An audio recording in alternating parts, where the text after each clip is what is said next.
Hello दोस्तों, मैं नागेंद्र कुमार और स्वागत करता हूं अपने इस यूट्यूब चैनल नागेंद्र आई ट्विटर पर। जैसा कि पिछली वीडियो में हम लोग क्लास 10 के इंटरनेट मॉडल पेपर के सेट 2 का क्वेश्चन बना रहे थे और उसमें का 1 से 23 तक का ऑब्जेक्टिव क्वेश्चन हम बता दिए हैं। और आज चलिए हम लोग 24 से क्वेश्चन को स्टार्ट करते हैं।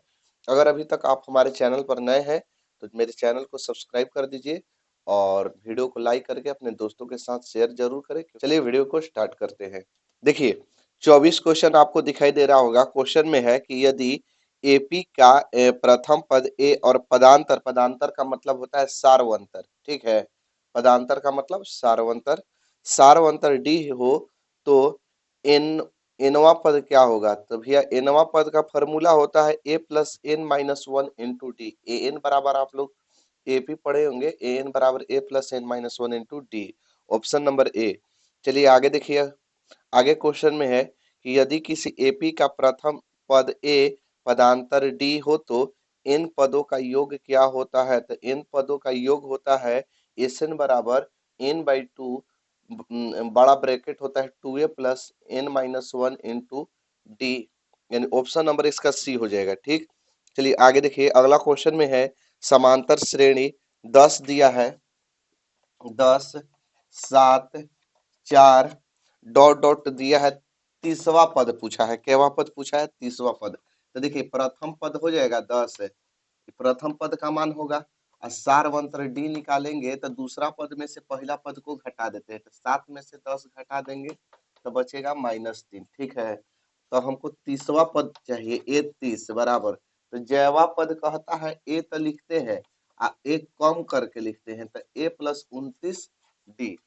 तो देखिएगा ए का मान है ना, ए का मान है कितना? 10 दिया है, तो ए का मान 10 बैठा दिए। अब प्लस है तो प्लस 29 है ना, तो 29 और डी है ना, तो डी है माइनस में 3। तो देखिएगा 10 हो जाएगा। अब प्लस में है ऐसा माइनस है तो गुणा है ना, तो प्लस और माइनस में गुणा होगा तो माइनस। और 29 तिया 87, ठीक। और 87 में से 10 घटेगा तो -77। इसका ऑप्शन आप लोग देख सकते हैं -77 बी। चलिए आगे देखिए। अगला क्वेश्चन जैसा कि देख सकते हैं, अगला में है कि समांतर श्रेणी -3 वही है, -3 दे दिया है, 1/2 दे दिया है माइनस में और फिर दिया है 2। और इसमें पूछ रहा है 11वां पद क्या होगा? तो वही हम करेंगे, ए का मान लिख देंगे -3 और डी कैसे निकालते हैं? तो डी निकालते हैं कि दूसरा पद में से पहला पद घटा देते हैं, तो -1/2 में से घटाएंगे, कितना घटाएंगे? -3 घटाएंगे, ठीक। देखिए फिर से समझिए कि ए का मान होगा ना और डी, डी कैसे निकालते हैं? दूसरा पद, तो दूसरा पद है कितना? -1/2 में से, मैंने घटाना है, कितना घटाना है? -3 घटाना है। तो -1/2 और माइनस माइनस प्लस 3/1 हो जाएगा ना। तो 2 एक का एलसीएम 2, 2 एकम 2 तो 1 एकम -1 और 1 दूनी 2, तो 2 से 3 में गुणा होगा तो 6, 6 में से 1 घटेगा 5, 5/2। हमको बोला क्या है कि एपी का 11वां पद क्या, 11वां पद क्या है? देखिए 11वां पद, तो ए 11, तो ए तो लिखेंगे, 11वां पद पूछा है, ए प्लस लिख देंगे 10 डी, एक कम करके ए तो लिखेंगे आज एक कम करके लिखते हैं। ए का मान बताइए -3, ए का मान कितना? -3 प्लस 10, डी का मान कितना है? 5/2, 2 से कटा देंगे 2 पचे 10, यानी -3 आप प्लस 5 से 5 में गुणा कर देंगे तो 5 पचे 25, 25 में से 3 घटेगा तो 22। आंसर देख सकते हैं आप लोग। ये अगला क्वेश्चन है कि सभी वर्ग आपस में होते हैं, तो सभी वर्ग आपस में समरूप होते हैं, ठीक है। सभी वर्ग क्या होते हैं? बड़ा या छोटा दोनों क्या होगा? समरूप होगा। आगे देखिए। अगला क्वेश्चन में है कि त्रिभुज एबीसी तथा डीईएफ की संगत भुजाएं समानुपाती है तथा संगत कोण बराबर हो तो त्रिभुज एबीसी तथा डीईएफ में संबंध होगा। तो दोनों त्रिभुज समरूप होंगे। प्रमेय 6.3 याद कीजिए कि जब जब दो कोणों के उनके संगत कोण बराबर हो तो उनकी संगत भुजाएं एक ही अनुपात में होती है, तो इसलिए त्रिभुज समरूप होते हैं, ठीक। प्रमेय 6.3 है। आगे देखिए। अगला क्वेश्चन में है कि किसी त्रिभुज की भुजा के शीर्ष के नियामक x1 y1 x2 y2 तथा x3 y3 है, ठीक। तो त्रिभुज का केंद्रक क्या होगा? तो त्रिभुज के केंद्रक निकालने के लिए हम क्या फार्मूला बैठाते हैं, x1 plus x2 plus x3 by 3 comma y1 plus y2 plus y3 बटे 3। इसका ऑप्शन नंबर हो जाएगा सी। चलिए आगे देखिए, अगला क्वेश्चन में है कि वृत्त के चाप की लंबाई होती है, तो वृत्त के चाप की लंबाई होता है थीटा बटे 360 गुणा 2 पाई आर। ठीक, इसका ऑप्शन नंबर हो जाएगा बी।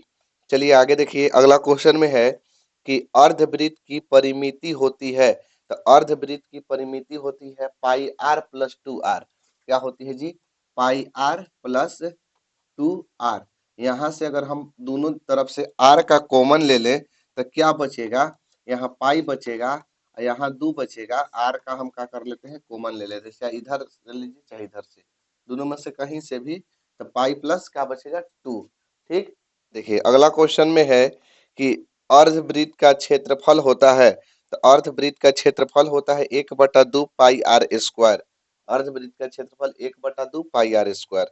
वलय का क्षेत्रफल, तो देखिए वलय का क्षेत्रफल होता है कि पाई बड़ा आर स्क्वायर माइनस छोटा आर स्क्वायर। ठीक, यही वलय के क्षेत्रफल का सूत्र है। तो अब बताइए कि हम ए स्क्वायर माइनस बी स्क्वायर के एक फॉर्मूला होता है, इस पर इसको बैठा सकते हैं। क्या होता है जी कि ए प्लस बी ए माइनस बी, एक बार जोड़ कर लिखा जाता है, एक बार घटा कर लिखा जाता है। तो देखिए पाई ई फार्मूला जैसा आ गया ना, ए स्क्वायर है, अब बी स्क्वायर है, तो यहाँ आर स्क्वायर है, तो दोनों मैंने आर स्क्वायर माइनस छोटा R square, A square minus B square. तो एक बार दोनों के जोड़ के लिखेंगे आर प्लस आर, एक बार दोनों के क्या करके लिखेंगे, घटा के लिखेंगे। तो अब मिला लीजिए कि इसका आंसर क्या होगा। चलिए आगे देखिए, अगला क्वेश्चन देख सकते हैं। अगला क्वेश्चन में है कि दो वृत्तों की त्रिज्याएं क्रमशः 8 सेंटीमीटर और 6 सेंटीमीटर है। उस वृत्त की त्रिज्या ज्ञात करें जिसका क्षेत्रफल इन दोनों वृत्तों के क्षेत्रफलों के योग के बराबर है। समझिएगा, दो गो वृत्त है भैया, एगो के त्रिज्या दिया है, इसको R1 बराबर 8 सेंटीमीटर, और एगो के दिया है 6 सेंटीमीटर, तो इसको R2 बराबर लिख देते हैं 6 सेंटीमीटर। कोई दिक्कत है? अब कह रहा है कि उस वृत्त की त्रिज्या ज्ञात करें, तो एक अभीष्ट वृत्त, अभीष्ट का मतलब जो पूछा जा रहा है उसका हम त्रिज्या R मान लेते हैं। ठीक, उसकी त्रिज्या R मान लेते हैं। तो देखिए R1 का मान हो गया कितना, पहले वृत्त की त्रिज्या 8 सेंटीमीटर, दूसरे वृत्त की त्रिज्या, दूसरे वृत्त R2 बराबर 6 सेंटीमीटर, और अभीष्ट वृत्त की त्रिज्या क्या है, R है। तो क्वेश्चन समझिए, क्वेश्चन कह रहा था कि दो वृत्तों की त्रिज्याएं क्रमशः 8 सेंटीमीटर और 6 सेंटीमीटर है। उस वृत्त की त्रिज्या ज्ञात कीजिए। कौन वृत्त की, जो पूछा जा रहा है, तो उस वृत्त की त्रिज्या R है, जिसका क्षेत्रफल माने इसका क्षेत्रफल ना, मैंने उस वृत्त की त्रिज्या ज्ञात करें, उस वृत्त की हमको त्रिज्या ज्ञात करना है, आर ज्ञात करना है, जिसका क्षेत्रफल माने इसका क्षेत्रफल, तो इसका क्षेत्रफल यहाँ से लिख सकते हैं कि अभीष्ट वृत्त का क्षेत्रफल, अभीष्ट वृत्त का क्षेत्रफल, क्षेत्रफल बराबर। ठीक, ये 2 नंबर के क्वेश्चन पूछता है, याद रखिएगा, ये भले ऑब्जेक्टिव में दे दिया है, ये 2 नंबर के भी क्वेश्चन पूछता है, इसलिए हम दोनों तरीका बताते हैं। 2 नंबर में बनाना है तो कैसे बनाएंगे, तो 2 नंबर के लिए अभी बता रहे हैं, फिर उसके बाद ट्रिक बताएंगे कि ट्रिक से कैसे बनाएंगे। तो अभीष्ट वृत्त का क्षेत्रफल बराबर पहले वृत्त का क्षेत्रफल, पहले वृत्त का क्षेत्रफल जोड़ दूसरे वृत्त का क्षेत्रफल।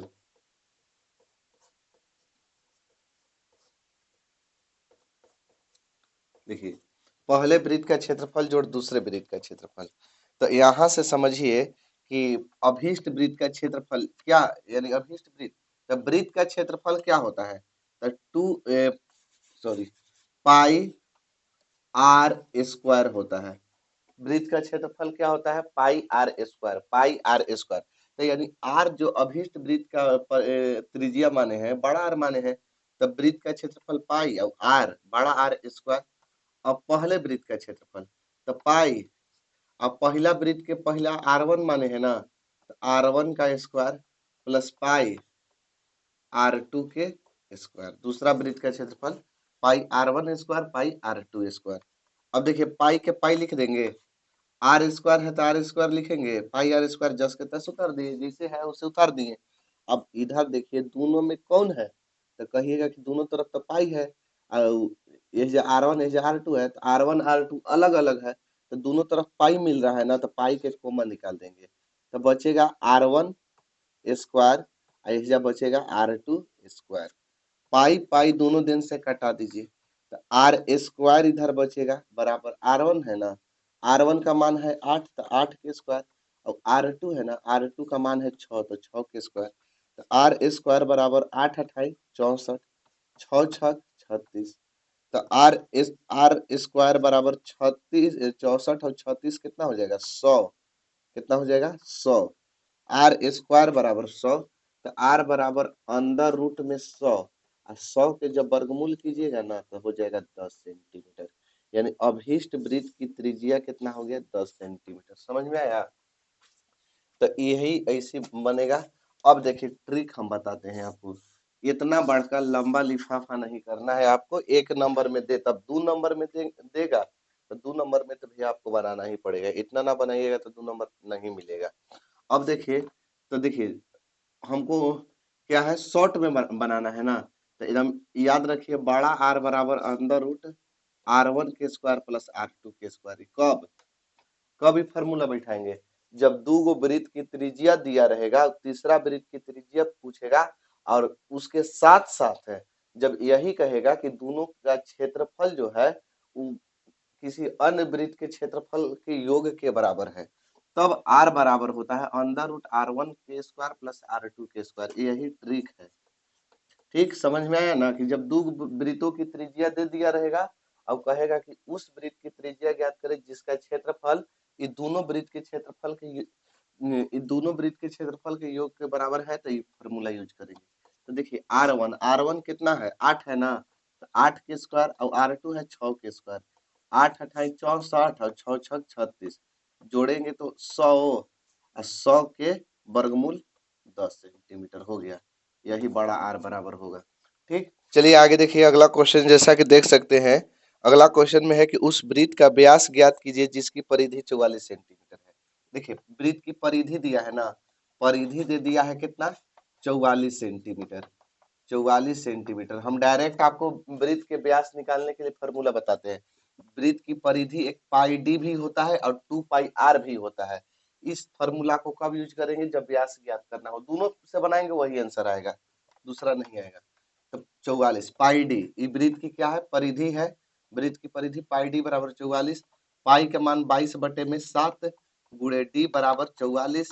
तो देखिए डी बराबर निकालेंगे 44, भागा में है ना तो बराबर के इधर ले जाइएगा तो गुणा में, और ई गुणा में है ना तो बराबर के इधर भागा में, 22 दूनी के 44, डी बराबर 7 दूनी 14 सेंटीमीटर, डायरेक्ट आपका आ गया आंसर। ठीक, अगला क्वेश्चन में है कि एक वृत्त के चतुर्थांश का क्षेत्रफल ज्ञात कीजिए जिसकी परिधि 22 सेंटीमीटर है। ध्यान दीजिएगा परिधि दे दिया है, परिधि दिया है कितना 22 सेंटीमीटर, किसका वृत्त की परिधि दिया है। ठीक, अब होता क्या है 2 पाई आर होता है चाहे पाई डी होता है, तो व्यास जब दिया रहता है तब बैठाते हैं, तब 2 पाई आर बराबर 22।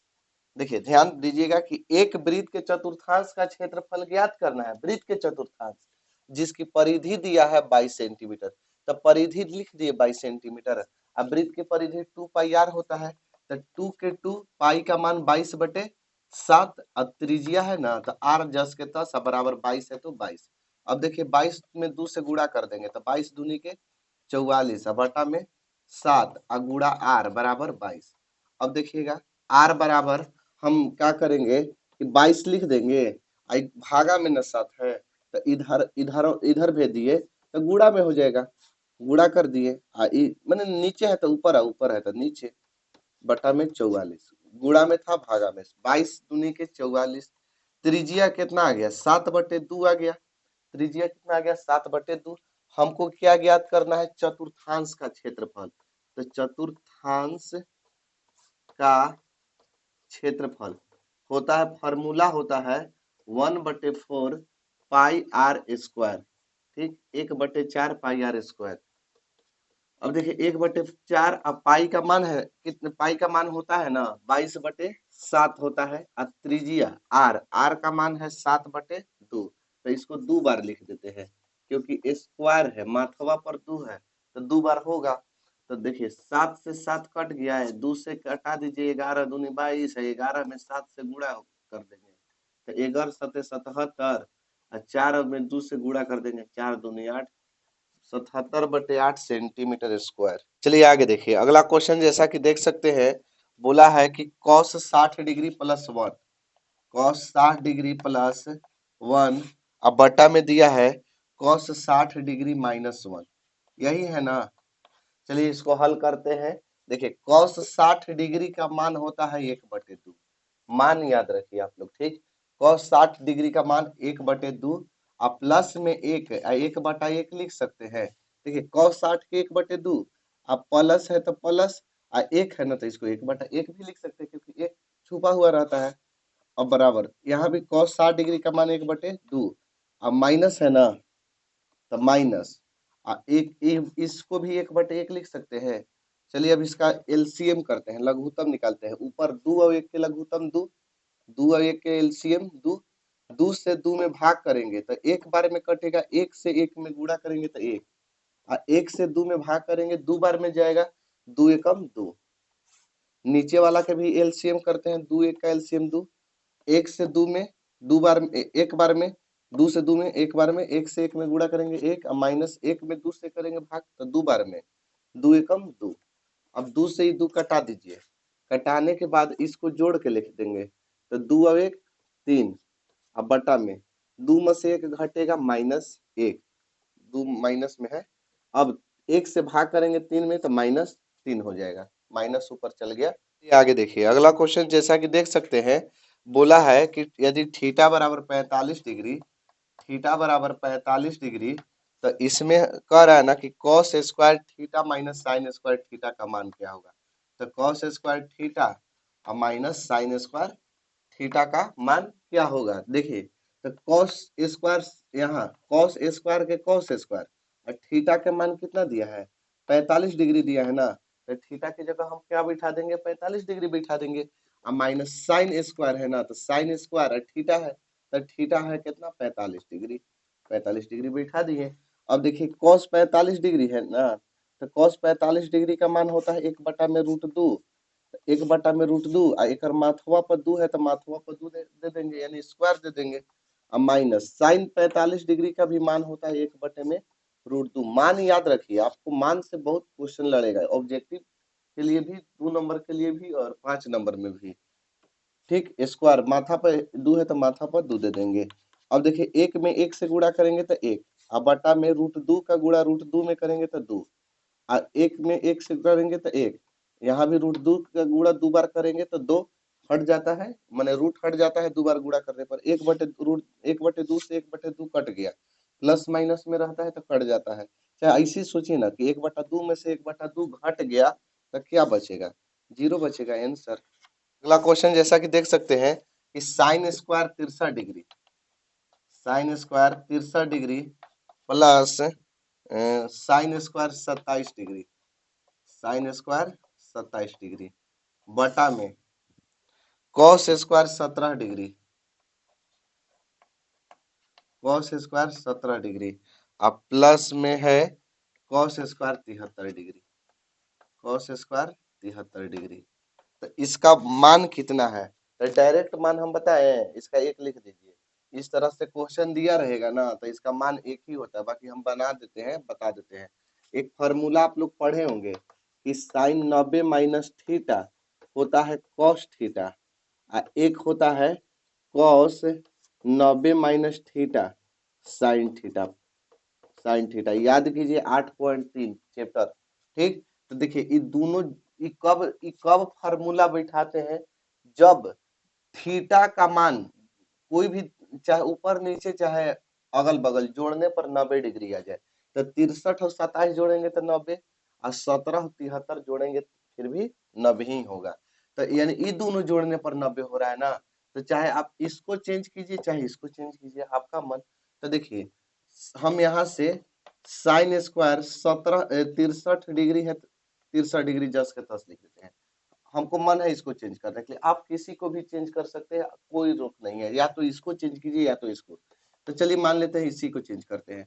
तो साइन स्क्वायर 90 में से कितना हम घटाएंगे कि 27 डिग्री बचेगा? तो कहिएगा ना कि 63 डिग्री घटा दीजिए, क्योंकि इसको ज्ञात करने के लिए इसको घटाया जाता है। तो 63 घटा देंगे।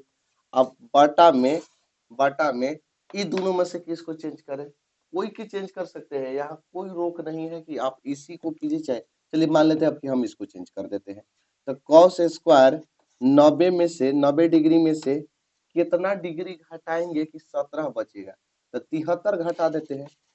ठीक, 73 तबे ना 90 में से 73 घटेगा तो 17 बचेगा। आप प्लस कॉस स्क्वायर 73। बस यही ध्यान रखिएगा कि कोई एक को के चेंज कीजिएगा, दोनों के मत चेंज कर दीजिएगा, नहीं तो फिर गड़बड़ा जाएगा। मैंने इधर ई वाला इधर हो जाएगा, इधर आ जाएगा। तो दोनों के चेंज नहीं करना है, कोई एक के चेंज करना है। चलिए अब देखिए, साइन स्क्वायर 63 डिग्री के 63 डिग्री, आप प्लस देखिए यहाँ साइन स्क्वायर है ना, तो साइन स्क्वायर 90 - थीटा। तो देखिए साइन 90 - थीटा कॉस थीटा होता है। साइन 90 - थीटा का होता है कॉस थीटा। तो कॉस, बाकी एक माथवा पर दू है ना ऊपरवा, तो यानी माथा पर इसका भी दू लिख देंगे। और थीटा है, देखिए साइन 90 - थीटा कॉस थीटा, तो कॉस स्क्वायर में है तो स्क्वायर, और थीटा का मान कितना है? 63 डिग्री। थीटा घटा के नहीं लिखते हैं, घटा देंगे तो फिर तो 27 आ जाएगा। थीटा जस जस के तस उतरता है। अब बटा में यहाँ भी देखिए कॉस है ना, तो कॉस 90 - थीटा क्या होता है? Sine theta. तो साइन, बाकी माथा पर दू है स्क्वायर है, तो वो स्क्वायर तो लगभग ही करेगा। थीटा कितना? 73 डिग्री। ठीक, थीटा सेम टू सेम उतरता है। आप प्लस कॉस स्क्वायर 73 डिग्री, ये वाला उतार दिए। अब देखिए एक और फार्मूला, साइन स्क्वायर थीटा जोड़ कॉस स्क्वायर थीटा बराबर होता है 1। ये भी पढ़े होंगे, sine square theta plus cos square theta बराबर 1। कब फार्मूला यूज करेंगे? जब थीटा दोनों में सेम हो, दोनों में एक ही जैसा थीटा हो तो ये फार्मूला यूज करते हैं। तो sine square theta plus cos square theta, दोनों का थीटा एक जैसा है, तो यानी इसका मान कितना होगा? 1 होगा, है ना। Sine square theta plus cos square theta, और यहाँ भी sine square theta plus cos square theta, इसका भी मान क्या होगा? 1 होगा। 1 में 1 से भाग करेंगे तो क्या होगा? 1 ही होगा, एक आंसर। चलिए आगे देखिए अगला क्वेश्चन, जैसा कि देख सकते हैं बोला है कि sec theta plus tan theta, sec theta plus tan theta, फिर बोला है इसी में है 1 minus sine theta, 1 minus sine theta बराबर है। तो देखिए ध्यान दीजिएगा, सेक थीटा को 1 बटे कॉस थीटा लिखेंगे, आप प्लस टेन थीटा को साइन थीटा बटे कॉस थीटा लिखेंगे, और 1 माइनस साइन थीटा। अब कहिएगा कि ऐसे कैसे हो गया? तो ये फार्मूला बैठाए हैं। सेक थीटा का फार्मूला होता है 1 बटा कॉस थीटा। सेक थीटा के क्या होता है? 1 बटे कॉस थीटा, जोड़ है तो जोड़, टेन थीटा बराबर होता है साइन थीटा बटे कॉस थीटा। कॉस कॉस का एलसीएम करेंगे तो कॉस थीटा, कॉस कॉस का एलसीएम कितना होगा? Cos theta. कॉस से कॉस में भाग करेंगे तो एक बार में कटेगा, तो एक लिख देंगे, और कॉस में कॉस से फिर भाग करेंगे तो एक बार मिल जाएगा, तो साइन थीटा। ठीक, और यहाँ देखिए 1 माइनस साइन थीटा। एक फार्मूला आप लोग के हम एक बताते हैं, चाहे इससे पहले भी बता दिए थे कि a plus B into A minus B रहे ना, तो इसका फार्मूला बैठता है A square minus B square. ठीक, माने एक बार जोड़ के रहे या एक बार घटा के रहे, इसका कुछ नहीं, नीचे है तो बटा में एक भी लिख सकते हैं। एक बार जोड़ के रहे, देखिए ए प्लस बी ए माइनस बी, ए माइनस बी, माने एक को हम ए मान लेते हैं, साइन को बी, तो एक बार प्लस में एक बार माइनस में है, तो ये क्या होता है? A square. तो ए किसको माने हैं? एक को, तो एक के स्क्वायर, माइनस बी किसको माने हैं? साइन को, तो साइन स्क्वायर थीटा। ठीक, अब बटा में कॉस थीटा से एक में गुणा करेंगे कॉस थीटा, तो ये एक के स्क्वायर मतलब एक है ना, तो एक माइनस साइन स्क्वायर थीटा क्या होता है? तो एक माइनस साइन स्क्वायर थीटा होता है कॉस स्क्वायर थीटा। ये फार्मूला है जी, फॉर्मूला याद रखिएगा तभी बनेगा त्रिकोणमिति में। आई कॉस थीटा है तो कॉस थीटा, ई कहाँ से आ गया, तो ई फॉर्मूला बिठा दिए 1 minus sine square theta cos square theta के बराबर होता है बटा में कॉस थीटा। ऊपरवा कै गो कॉस है, 2 गो है, और निचवा कै गो है, 1 गो है। तो 1 गो कटा देगा तो एक ही गो ना कॉस बचेगा, तो इसका आंसर हो जाएगा कॉस थीटा। देख सकते हैं अगला क्वेश्चन, जैसा कि देख सकते हैं अगला क्वेश्चन में है 1 प्लस टेन स्क्वायर ए बटा में 1 प्लस कॉट स्क्वायर ए। 1 प्लस टेन स्क्वायर ए बटा में 1 प्लस कॉट स्क्वायर ए का मान क्या होगा, यही है ना। ध्यान दीजिएगा जी कि 1 प्लस टेन स्क्वायर, ये फार्मूला एक होता है कि 1 plus tan square, 1 plus tan square sec square A होता है। क्या होता है, सेक स्क्वायर ए। देखिए बगल में हम फार्मूला लिख देते हैं, आपको याद रखना है तो याद रख सकते हैं। सेक स्क्वायर ए माइनस टेन स्क्वायर ए बराबर 1 होता है, ठीक, बराबर 1। तो अगर हम सेक स्क्वायर ए निकालें तो 1 प्लस टेन स्क्वायर ए, टेन स्क्वायर ए। इसी तरह से कॉसेक स्क्वायर ए माइनस कॉट स्क्वायर ए बराबर 1 होता है। अगर कॉसेक स्क्वायर ए बराबर लिखे तो 1 प्लस कॉट स्क्वायर ए। ठीक, फॉर्मूला है ये, उतारना है तो उतार सकते हैं। ध्यान दीजिए यहाँ पर कि 1 प्लस टेन स्क्वायर है ना, 1 प्लस टेन स्क्वायर है, वो किसके बराबर है, सेक स्क्वायर के बराबर है। तो इसके जगह पर 1 प्लस टेन स्क्वायर के जगह पर सेक स्क्वायर लिख देंगे। अब देखिए 1 प्लस कॉट स्क्वायर है किसके बराबर है, कॉसेक स्क्वायर के, तो यहाँ भी 1 प्लस कॉट स्क्वायर है, तो यहाँ लिख देंगे कि कॉसेक स्क्वायर के बराबर होगा, तो लिखेंगे कि कॉसेक स्क्वायर ए। अब देखिए सेक स्क्वायर है, तो सेक बराबर होता है, सेक किसका उल्टा होता है, कॉस का, तो सेक स्क्वायर बराबर होता है 1 बटे कॉस स्क्वायर है। अब सेक बराबर 1 बटा कॉस होता है, तो 1 बटे कॉस, जब स्क्वायर है तो स्क्वायर दे देंगे। सेक बराबर 1 बटे का होता है कॉस, सेक बराबर का होता है 1 बटे कॉस, और जब स्क्वायर है तो क्या दे देंगे, स्क्वायर दे देंगे। फिर कॉसेक, कॉसेक बराबर होता है 1 बटे साइन, स्क्वायर है तो क्या दे देंगे, स्क्वायर दे देंगे। समझ में आ रहा है ना। सेक बराबर होता है 1 बटे कॉस, स्क्वायर है तो स्क्वायर दे देंगे। अब कॉसेक बराबर होता है 1 बटे साइन, स्क्वायर है तो स्क्वायर दे देंगे। अब इसको पलट कर लिखिए, यानी ये 1 बटा कॉस स्क्वायर ए जस के तस रहेगा, गुणा में भागा में है तो गुणा में कर देंगे, साइन स्क्वायर ए को ऊपर लिख देंगे, एक को क्या कर देंगे, नीचे लिख देंगे। अब एक से एक कट जाएगा तो क्या बचेगा, साइन स्क्वायर ए, अब बटा में क्या बचेगा, कॉस स्क्वायर ए। तो साइन स्क्वायर ए बटा कॉस स्क्वायर ए होता है टेन स्क्वायर ए। अगर टेन स्क्वायर ए, अगर आपको परीक्षा में अगर कम टाइम है, ठीक है, तो ट्रिक एक बताते हैं, इतना करने का कोई झंझटे नहीं बच रहेगा, ठीक है। हम आपको बताते हैं एक ट्रिक से, इसको तुरंत, अगर समय नहीं बच रहा है तो आप ये भी काम कर सकते हैं। अगर देखिए 1 प्लस टेन स्क्वायर या 1 प्लस कॉट स्क्वायर, यही अंक है, दूसरा नहीं। क्योंकि ये क्वेश्चन जो है ना बार बार रिपीट करता रहता है परीक्षा में, इसलिए बताते हैं। कभी ऑब्जेक्टिव में देता है, कभी 2 नंबर में देता है, तो 2 नंबर में तो इतना तो बनाना ही पड़ेगा। ऑब्जेक्टिव में दिया तब, अब आपके पास कम समय है तब। तो देखिए अगर ऊपर टेन स्क्वायर है तो इसका आंसर आएगा टेन स्क्वायर, बस। अगर ऊपर कॉट स्क्वायर है, ऊपर कॉट स्क्वायर है, तो आंसर आएगा कॉट स्क्वायर, इतना ही याद रखिएगा। तो आप ऑब्जेक्टिव में अगर ऐसा क्वेश्चन आए सेम टू सेम तो मत बनाइएगा। 1 प्लस देख लीजिएगा टेन स्क्वायर है और 1 प्लस कॉट स्क्वायर है कि नहीं। अगर ऊपर कॉट स्क्वायर है तो कॉट स्क्वायर आएगा आंसर, अगर ऊपर टेन स्क्वायर है तो टेन स्क्वायर आएगा। ठीक, आगे देखिए अगला क्वेश्चन में है कि सेक स्क्वायर थीटा क्या होता है। अभी तुरंत फॉर्मूला लिखे थे, सेक स्क्वायर थीटा बराबर होता है 1 प्लस टेन स्क्वायर थीटा। आगे देखिए अगला क्वेश्चन में है कि 1 प्लस कॉट स्क्वायर थीटा क्या होता है, तो अभी इसका भी फॉर्मूला लिखे थे। इसका होगा कि 1 प्लस कॉट स्क्वायर थीटा बराबर होता है कॉसेक स्क्वायर थीटा। आगे देखिए अगला क्वेश्चन में है कि पी टेन 26 डिग्री, पी दिया है और टेन दिया है 26 डिग्री, अब बटा में कॉट दिया है 64 डिग्री। डायरेक्ट मान बताए, ये कटता है तो एक होता है, एक होता है, एक से पी में गुणा करेंगे पी आएगा आंसर। बाकी हम बना देते हैं, आप लोग कहिएगा कि समझे में नहीं आता है। तो देखिए पी के पी आई, टेन 26 और कोट 64 है ना। आपका मन, आप किसी को भी चेंज कर सकते हैं, या तो ऊपर वाला को चेंज कीजिए या तो नीचे वाले को चेंज कीजिए, किसी को भी चेंज कर सकते हैं। तो हम मान लेते हैं पी टेन 26 डिग्री जस के तस लिख दिए। हमारा मन किया कि हम नीचे वाला का चेंज करें। तो कॉट है ना, तो कॉट 90 में से कितना डिग्री घटाएंगे कि 64 आएगा, तो कहिएगा कि 26 डिग्री।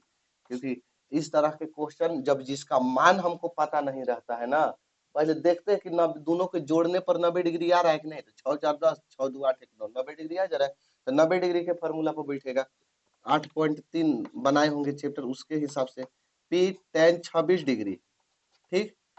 ये देखिए, कॉट कॉट जो होता है टेन में बदल जाता है, एक फॉर्मूला होता है tan 90 minus theta cot theta, cot theta और cot 90 minus theta tan theta, tan theta. तो देखिए कॉट किस में बदल जाता है, कॉट किस में बदल जाता है, टेन में। तो टेन और थीटा कितना है 26 डिग्री। थीटा घटा के नहीं लिखते हैं, जस्ट के तब लिखते हैं।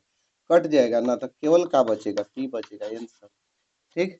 चलिए आगे देखिए, अगला क्वेश्चन है कि निम्न में से कौन किसी प्रायिकता का मान नहीं हो सकता है। तो भैया हम आपको बताए थे कि प्रायिकता का मान न तो 0 से छोटा होता है और न ही 1 से बड़ा होता है।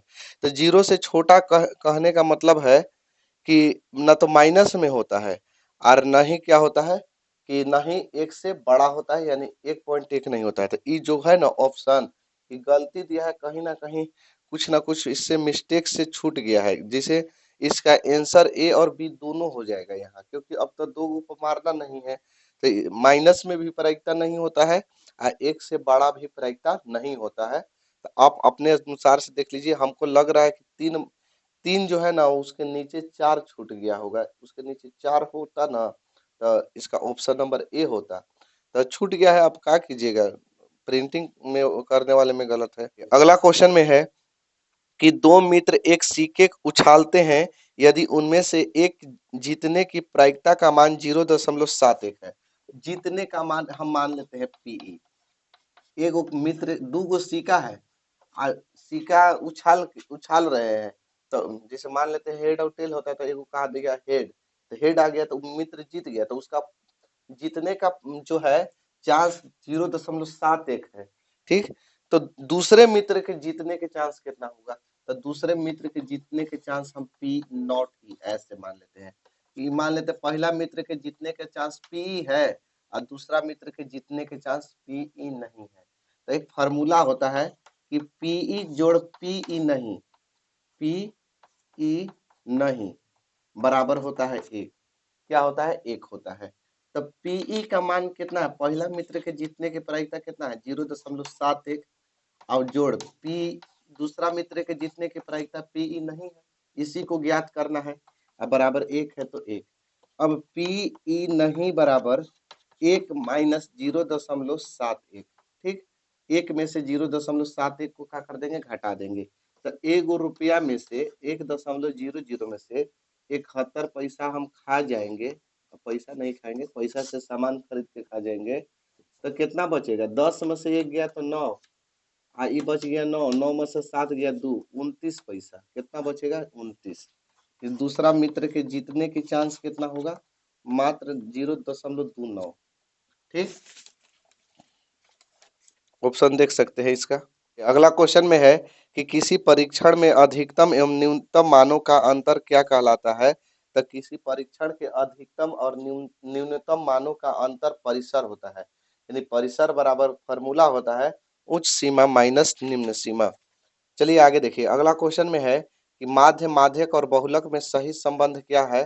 तब माध्य माध्यक बहुलक में होता है थ्री माध्यक बराबर टू माध्य प्लस बहुलक। इसका ऑप्शन नंबर सी हल कीजिएगा ना, तो आपका आ जाएगा। ठीक। तो इसका ऑप्शन नंबर सी होगा। आगे देखिए, अगला क्वेश्चन में है कि कौन इसमें से दिया हुआ है, आंकड़ा दिया है, इसमें से बहुलक बताना है। तो देखिए कि सबसे ज्यादा बार कौन आया है, क्योंकि बहुलक किससे कहते हैं, अधिक बारंबारता वाले मान को बहुलक कहते हैं। तो सबसे ज्यादा बार आया है, इसमें 2 आया है, तो इसका आंसर हो जाएगा आपका 2। ठीक। आगे देखिए, अगला क्वेश्चन में है कि यदि एक उदग्र खंभे की ऊंचाई तथा उसकी भूमि पर छाया की लंबाई समान है, तो सूर्य का उन्नयन कोण क्या होगा। अब देखिए, एक कह रहा है ना कि एक खड़ा हुआ है, क्या है, खंभा है, खंभा खड़ा है और उसका ऊंचाई जो है और उससे जो छाया बन रहा है, सूर्य के प्रकाश से जो छाया बन रहा है, दोनों बराबर आ रहा है। जे मान लेते हैं खंभा है, अब भैया थी कहाँ कहाँ बनता है छाया, कहाँ बनता है, आसमान में बनता है, नहीं जमीन पर ना बनेगा छाया। छाया आप ही खड़ा रहिए दिन में और देखिए सूर्य के प्रकाश आता है तो छाया कहाँ बनता है, धरती पर बनता है, तो आसमान में नहीं ना बनेगा। ये क्या है, खंभा है, ये क्या है, खंभा है। और जो नीचे वाला ये क्या है, छाया है। छाया कभी भी नीचे बनता है, कितना इसे बना देते हैं छाया, ये छाया नहीं होता है। बाकी इसको हम मिला देंगे और यही सूर्य का उन्नयन कोण थीटा का मान बताना है। ठीक, कि खंभा की ऊंचाई और छाया की लंबाई दोनों बराबर है। ठीक, तो ये खंभा की ऊंचाई एक एच मान लेते हैं और छाया के भी एच मान लेते हैं, क्योंकि जितना ई हाइट का है उतना ही दूरी पर ई भी बनेगा। जितना ई है उतना ही दूरी पर ई भी बनेगा, तो दोनों के एच एच मान लिए। तो जब यहाँ देखिए खंभा है तो ये लंब हो गया, आई हो गया छाया आधार, तो हमको कर्ण से मतलब नहीं है। कर्ण काहे ला देखे हम, लंब और आधार से एक फॉर्मूला बनता है टेन थीटा का। किसका बनता है, टेन थीटा। तो टेन थीटा बराबर होता है लंब बटे आधार। का होता है, लंब बटे आधार। ठीक, लंब का मान है एच और आधार का मान भी है एच, क्योंकि दोनों बराबर है। एच से एच कट गया एक बार में, यानी टेन थीटा बराबर क्या बचेगा, एक बचेगा। अब बताइए कि टेन कितना डिग्री के मान एक होता है, तो कहिएगा कि टेन 45 डिग्री का मान एक होता है। टेन 45 डिग्री का मान एक, टेन से टेन भी हटा दीजिए, थीटा का मान 45 डिग्री, यानी कि सूर्य का उन्नयन कोण जो होगा वो कितना के डिग्री का होगा, 45 डिग्री के। और ऐसे भी एक बात याद रखिए, 45 डिग्री पर ऊंचाई और आधार एक बराबर होता है। ठीक, आगे देखिए अगला क्वेश्चन में है कि यदि ए और बी ऐसे दो न्यून कोण है कि साइन ए बराबर कॉस बी, दिया है कि साइन ए बराबर कॉस बी, ए और बी न्यून कोण होना चाहिए, यानी 90 डिग्री से छोटा होना चाहिए, तब ए प्लस बी का मान क्या होगा, यही बोला है ना। एकदम आसान क्वेश्चन है। आपको मान, आप या तो साइन को चेंज कर सकते हैं या तो कॉस को चेंज कर सकते हैं, किसी को भी चेंज कर सकते हैं। चलिए हमको मन किया कॉस को चेंज करने के लिए, तो साइन ए को साइन ए लिखेंगे। अब कॉस बी है ना, मान लेते हैं बी नहीं है थीटा है, तो कॉस थीटा बराबर क्या होता है, साइन 90 माइनस थीटा। क्या होता है, साइन 90 माइनस थीटा बराबर कॉस थीटा। तो थीटा की जगह बी लिख देते हैं। पहले मान लिए कि बी क्या है, थीटा है, तो cos theta, sine 90 minus theta cos theta, तो साइन 90 माइनस थीटा यानी थीटा का मान बी। साइन साइन हटा दीजिए दोनों दिन से, तो ए बचेगा इधर, और इधर 90 माइनस बी बचेगा। माइनस में है, माइनस में है तो इधर आके काम में हो जाएगा बी, प्लस में हो जाएगा। तो ए प्लस बी बराबर 90 डिग्री हो गया आंसर। ए प्लस बी पूछ रहा था, तो ए प्लस बी का मान कितना आएगा, 90 डिग्री आएगा। ठीक, समझ में आ गया। अगला क्वेश्चन जैसा कि देख सकते हैं, अगला क्वेश्चन में बोल रहा है ना कि बिंदु 4 माइनस 1 दिया है, 4 दिया है माइनस 1 दिया है, अब फिर दिया है 2 और 3 के बीच की दूरी ज्ञात करें। तो देखिए इसको x1 कहते हैं, x1 का मान 4 हो जाएगा, और इसका y1 का मान होता है, y1 का मान माइनस 1 होगा, और फिर इसको x2 मानते हैं, x2 का मान 2 होगा, और इसको y2 का मान 3, x1 y1 x2 y2। ठीक, तो हम दूरी ज्ञात करना है हमको, तो दूरी का फॉर्मूला बिठा देंगे, under root x2 minus x1 का होल स्क्वायर जोड़ y2 माइनस y1 का होल स्क्वायर। ठीक, यही ना फॉर्मूला होता है दूरी का। तो अंडर रूट के अंदर रूट कर दिए ना, तो x2 बताइए कितना दिया है, 2 दिया है, माइनस x1 है, x1 कितना है, 4 है, होल स्क्वायर जोड़ y2 है ना, तो y2 है 3, अब बीचवा में माइनस है, y1 है ना, तो y1 है माइनस 1, तो यहाँ प्लस 1 हो जाएगा। अब प्लस 1 कैसे हुआ, तो एगो बीचवा में के माइनस, एगो यही जाके माइनस, तो minus minus plus whole square दे दिए। अब देखिए 4 में से 2 घटेगा तो -2, तो -2 के होल स्क्वायर, और जोड़ 3 और 1 4, 4 के होल स्क्वायर, 2 दूनी के 4 हो जाएगा, माइनस माइनस प्लस हो जाता है, 4 चौके 16। इधर देखिए अब 16 और 4 होता है 20, अब 20 को तोड़ देंगे ना इसे, 20 के 2 से 10 बार में, 2 से 5 बार में, तो देखिए तो 2 कै गो है, 2 गो आ गया, तो रूट में अगर 2 गो 2 लिखेंगे तो एगो 2 बहरिया निकलेगा, आ एगो 5 बच जाएगा रूट के अंदर, तो इतना इकाई लिख सकते हैं, यही दूरी आ गया। ठीक है,